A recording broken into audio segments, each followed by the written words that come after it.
Rowere ma pacho ka onyisi mondo mi orwak chenro mar golo remo mar konyo jogo madwaro remo e osiptende mathurka. Nyar jatend piny Shalin Ruto ma olimo mbalariany ma Mount Kenya e nyasi mar Valentines ojiwo rowere kowacho ni ma dhi konyo reso ngima joma thoth mayudo thieth.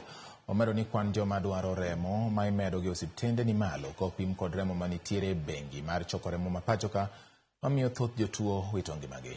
Jata tije mar chenro mar golo remo Maurice Wakwabubi owacho ni gigeto mar choko kwan remo maong'ere kaka units 5,000 e kampen margi magitimo e mbalariany ma Thurka.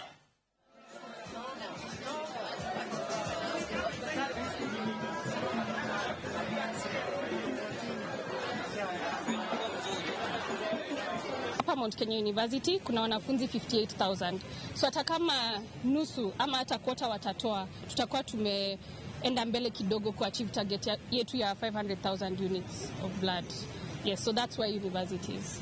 As young people, kama vijana tutoe damu ndio tuweze kusaidia kina mama zetu, watu wana face challenges kwa mambo ya damu, tuweze kufanya hiyo kazi pamoja. We also want to make sure that we do good to humanity by donating blood, and this blood is going to save a lot of people in the country. Our mothers who are in hospitals, people who need blood during transplants, our cancer patients in the hospitals. Now we have a lot of patients who have cancer who need a lot of blood, and patients who are doing transplant, who need transplants, from kidney transplant, liver transplants, they need all this blood. The theme of the day is donate blood, gift life.